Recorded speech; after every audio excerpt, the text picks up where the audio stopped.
Bienvenue à une nouvelle émission de La Voix du succès. Comment ça va, Cathy? Très bien, toi, Patrick. J'aime ton... En fait, t'es toujours belle, ta barouette, c'est le fun. On s'assemble bien, je crois. On marche bien ensemble, moi et toi.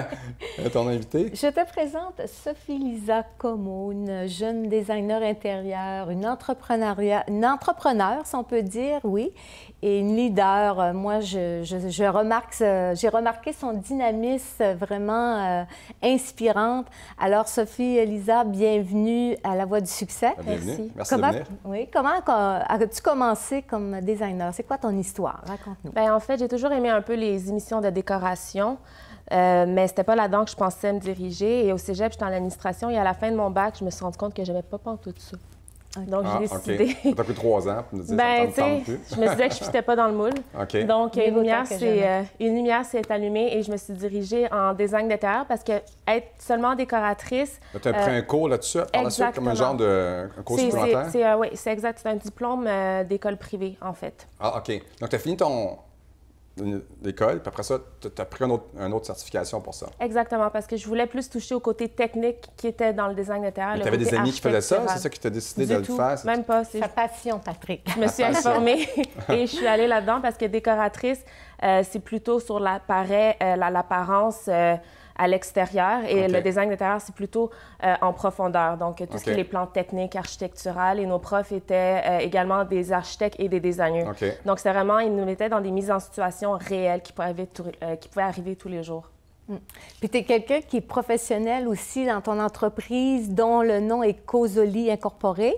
Et puis, toi, tu as passé dernièrement, tu as fait ton cours et tu as passé ton examen pour avoir ta licence de RBQ, justement pour donner un service complet dans ton entreprise. Exactement, parce que je fais beaucoup de services conseils, j'aime coordonner les projets et tout, sauf que je remarque beaucoup que les clients, lorsqu'ils font des rénovations, le fait de faire des rénovations et de débourser de l'argent crée un immense stress. Donc, c'est comme s'ils ouvraient leurs intimités aux professionnels en question. Et faire confiance à 2 personnes en même temps, c'est-à-dire un entrepreneur et un designer d'intérieur, c'est très dur pour une personne. Donc, moi, je voulais faire le service tout en un.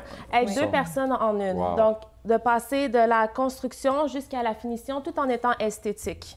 Donc, je voulais mettre en confiance le client et qu'il puisse passer par une personne, en fait. Merveilleux. Puis aussi, toi, quand tu rentres chez un client, tu sais, un client, il y a déjà un décor existant. Toi, tu arrives chez le client, puis tu peux actualiser son décor actuel pour le mettre au goût du jour, bien, en fait, donner des idées.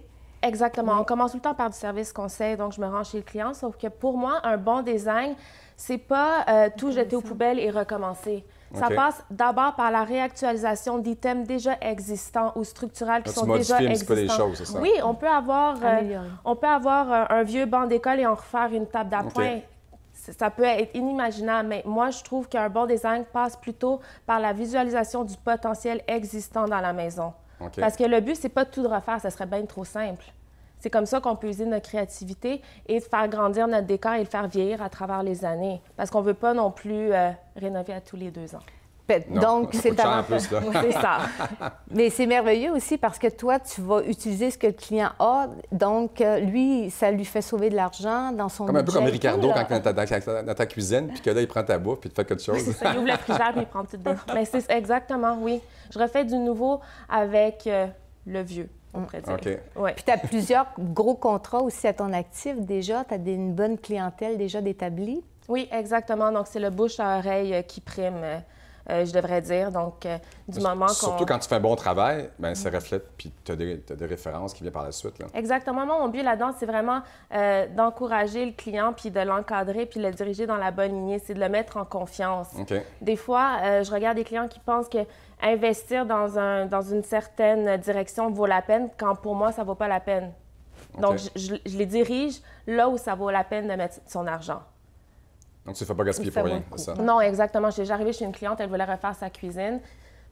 Pour moi, sa cuisine, elle était viable, pas besoin de la changer. Peut-être seulement rajouter des moulures et changer les poignées. On rechange la couleur, on change le comptoir, mais déjà là, on avait quand même un 15 000 d'économiser. Mais toi, les clients peuvent te contacter pour avoir seulement aussi des conseils. Tu fais de la consultation. Exactement. On va tout le temps avoir l'éternel client qui va vouloir rénover tout seul. Et c'est son droit. Propriétaire occupant a le droit de faire ça.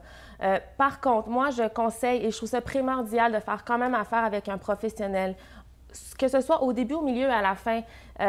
c'est seulement pour se diriger dans la bonne direction parce que les erreurs de débutants sont faciles quand on veut entreprendre soi-même ses rénovations.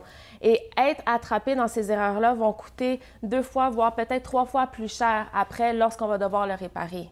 De là, faire affaire avec un professionnel. Exactement. Peut-être investir une coupe de 100 $ peut valoir la peine pour économiser. Parce que faire des choses eux autres mêmes, comme dans les beaux malaises, hein, quand il veut Avec Sophie Lisa, on est correct.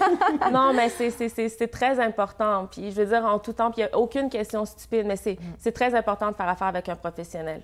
Tu as des clientèles déjà établies, même en Floride. Tu as des clients. Ah mon Dieu, de snowboard, ça va être bon pour nos snowboards de la Floride. Oui, exactement. Oui, comme service conseil, oui. Dis-moi, où est-ce qu'on peut te retrouver? As-tu un Facebook, un site Internet? J'ai un Facebook et j'ai un numéro de téléphone, un site Internet en construction également qui va venir prochainement, mais pour l'instant, c'est Facebook et cellulaire. Parfait.